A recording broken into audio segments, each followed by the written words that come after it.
Hi guys, Ali Duzette here, and guess what? We are just now entering full moon energy with the moon in Aries, and so we have to talk about it. Okay. Oh, sorry. Here we go. Okay, so this is the transit chart of right this very minute. This is the moon, as you can see, and over here is the sun. The sun right now is at 13 degrees of Libra. Remember that Libra is the scales of justice, okay? And, ooh, the sun is conjunct Venus right now. Venus actually rules Libra, so this is like super duper Libra energy going on right now. Libra energy is very into balance and very into relationships. Libra energy has a gift for beauty and like decor, like interior design and that kind of thing. So if you're feeling like you need to spruce things up or take better care of your looks or focus on balance in your life, that makes sense. We're in Libra season. Okay. So this is how the wheel works. Okay, so this is a wheel, right? It starts with Aries in the natural wheel. That's what they call it. Aries would be right here at this arrow right here, which is called the ascendant. But as we go through the day, where all of the signs line up on the wheel changes basically. So, but everything falls on this axis, on an axis. Okay, so for example, like here's this arrow pointing here, and then this is the opposite of the arrow, and it's Gemini and Sagittarius. Okay, and so they make a little pair. They're like little best friends, okay? Kind of, but they're opposites, but they're opposite in the same way, okay? So Gemini is like the kindergarten teacher, Sagittarius is like the college professor. So they're kind of opposites, they're kind of twinners, right? Okay. And so here's Cancer, and the opposite axis is Capricorn. And so Cancer is mama energy, and it's tribe energy and like home and family energy. Capricorn is daddy energy. It is work energy. It's the office energy. So this is like the matriarchy and the patriarchy, and they're opposites, and yet they're the same, right? So whenever we have a full moon, what's actually happening is the sun is on one side of the wheel and the moon goes exactly across from it and creates an axis, okay? And when the moon is in complete alignment with the sun, that's when you have the full moon. And of course, as a reminder, you can only ever have lunar eclipses on a full moon, and you can only ever have a solar eclipse on a new moon, okay? And not all full moons are eclipses or anything like that, but that is the placement that has to occur for that to happen. So okay, so right now the moon is in Pisces. The symbol is the two fish that are swimming in opposite directions, and Pisces, remember, is very ethereal. It is swimming in the water in two different directions. Yeah, it's a very floaty energy, and so that's where we're all at right now. The moon takes 28 days to transit the zodiac. Okay, so the sun takes 1 year, and it spends about 1 month in each sign. There's 12 signs, 1 month in each sign. The moon takes 28 days, and that's why we have a full moon every 28 days. Like that's why we have this moon cycle, because the moon is always moving so fast. The moon goes through one sign in about 2.5 days. And so that's one reason why it's important to have your exact birth time when you're running a star chart, because depending on where the moon was that day, I mean, it's very normal for the moon to be in two different signs in the same day. Like, right, that happens several times every single month. And so like, you know, it'll start the day in Pisces and then the day in Aries, right? And so that's pretty normal. That's why you need an exact time. One of the several reasons. But yeah, so right now the moon is in Pisces, but it's swiftly approaching Aries. And so we're going to have this full moon on the Libra Aries axis.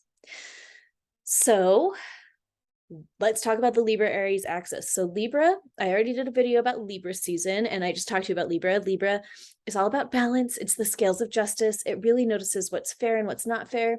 But Libra really prizes relationships. And so how this shows up for Libras, for people with a lot of Libra energy, it can show up really differently person to person, where you're going to have some people that feel so strongly that the relationship is the most important and balance is the most important, that or like that fairness is the most important. They will sacrifice their relationships for the sake of fairness. Like if they feel like something is unfair, they're going to speak up about it because they need things to be fair.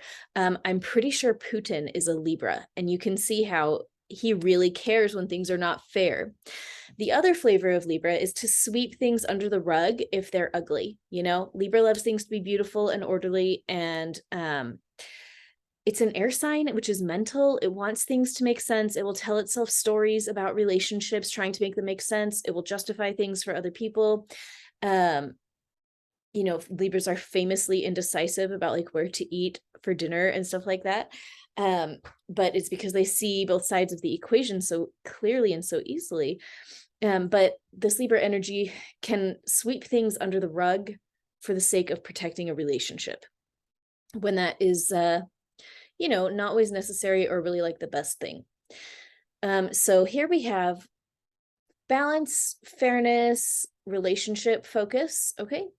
And this is Aries. And on the other side, the other side is Aries. And if this is you first and us first, the Aries is me first, right? Aries, I really don't mean this as like a negative thing, but Aries is, you know, probably the most selfish sign of the chart, but that can actually be like a really good thing, right? Because as anybody who is constantly bending over backwards to serve others can tell you, sometimes you have to put yourself first, right? Like you can't pour from an empty cup, and Aries really gets that, you know. That is a really healthy thing. If you want to be a healthy person, you need a balance between putting others first and putting yourself first. It's safe to put yourself first, and you need to do that from time to time. It's really important. Right now, everybody in the whole world is feeling a lot of their stuff coming up around putting themselves first and around taking action on things. Aries is the warrior energy, the warrior of the star chart, right? Aries takes action, it sees what needs to be done, and it jumps in. And Aries sometimes doesn't think first, it will just take action. And that is good. Like we need that energy in this world, right? We need people that see what needs to happen and just do it. They'll just like take care of it. They don't have to think about it. They're just like, yeah, clearly that must be done. I will do it. That is Aries energy, and it is so beautiful and important. This is Chiron, this key. It's the soul wound. Everybody in the whole world right now, and this has been going on for several years, that Chiron has been in Aries. Everybody in the whole world right now, we're having our Aries issues being drawn up to the surface, and the purpose is for us to resolve them. But if we're not resolving them, then we'll just kind of cycle through them and be on the treadmill of trauma town with Aries energy, right? But this is just a really interesting placement because it's going to be opposite. What's going to happen this full moon is Venus will be right next to the sun, and the moon will be right next to Chiron, opposite the sun and Venus. So what we're going to see is a lot of tension between where we want things to be fair, where we're focused on our relationships, the balance that we're feeling, romantic relationships, stuff like that. And over here, it's going to be drawing up our deepest soul wounds, especially around putting ourselves first, around getting things started. A really common way that this plays out is when people beat themselves up over not doing enough or not being enough and that kind of thing. Chiron and Aries, typically people born with that will start a lot of projects and then like not always finish them, you know? And then they feel really bad about that. But the secret is you don't always have to finish everything. Sometimes starting it was enough, and that's good enough. Starting is powerful. And really you don't have to finish everything that you start. That's the lesson of this. But this is the axis that we're heading into. Full moon energies extend for 3 days in either direction. So this full moon is happening on Sunday, So today's Thursday. So Thursday, Friday, Saturday, Sunday, right? And then Monday, Tuesday, Wednesday. So we are heading right now into this little 6-day period where we're going to be really feeling this energy of the full moon. And whenever you have a full moon, it's going to trigger that axis. And full moons just help you let things go. It's the absolute furthest away you can get the sun and the moon from each other. And so the sun is like your inner masculine side, or like your core personality, the driving personality force. And then the moon is your inner heart. And, I kind of think of the sun as kind of like your brain, and the moon is kind of like your heart.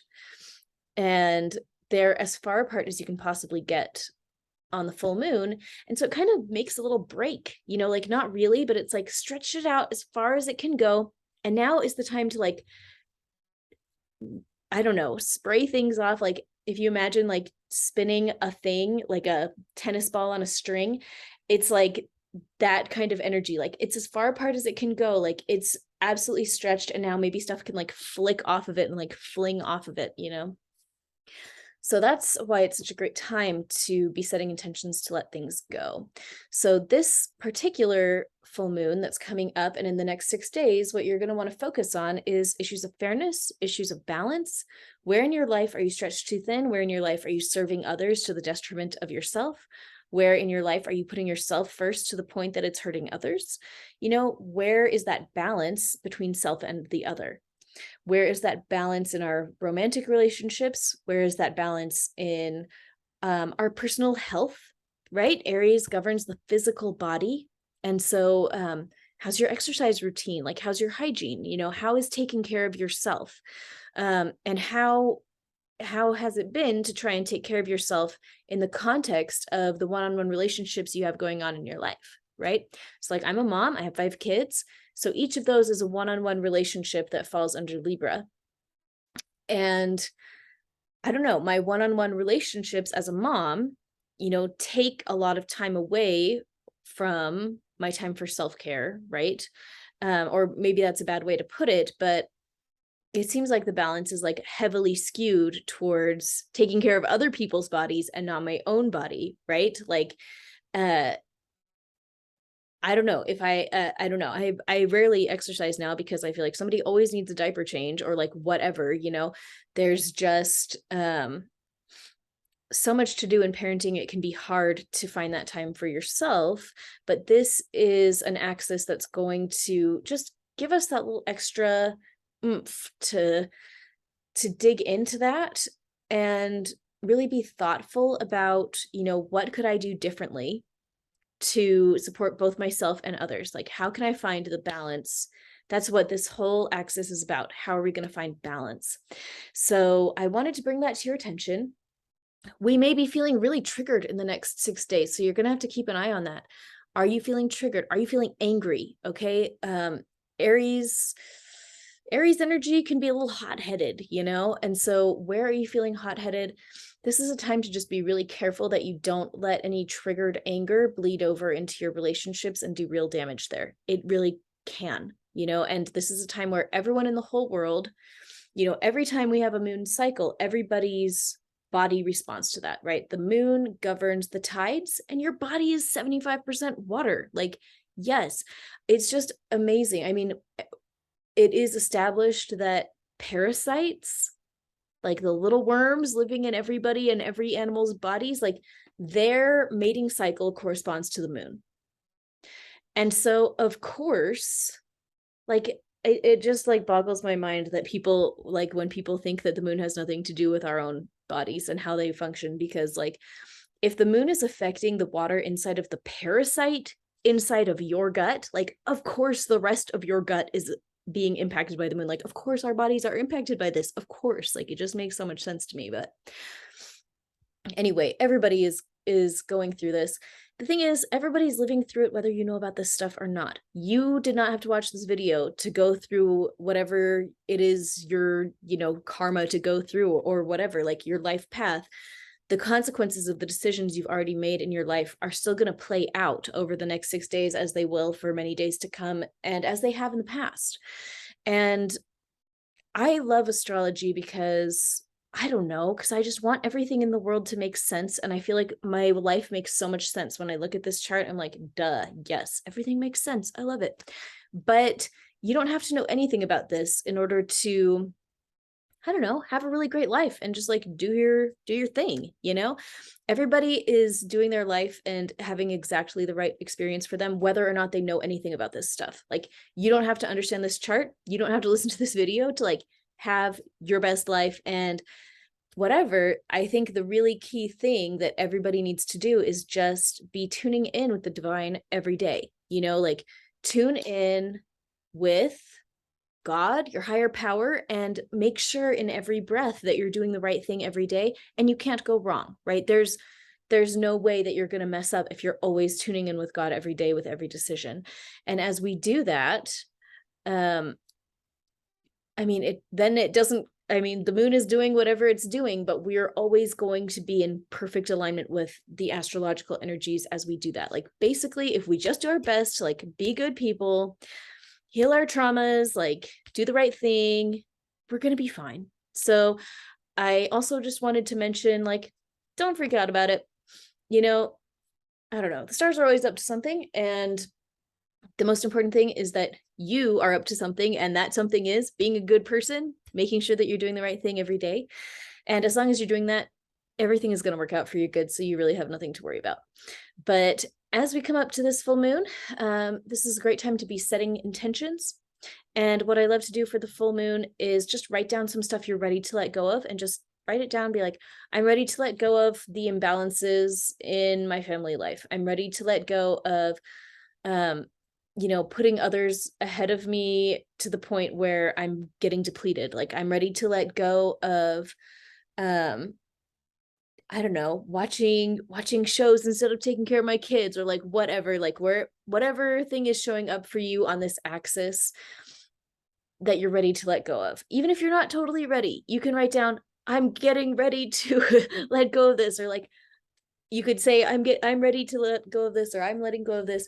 Even if you aren't feeling that ready, there's a lot of power in just saying that you're ready. And the universe just responds to that.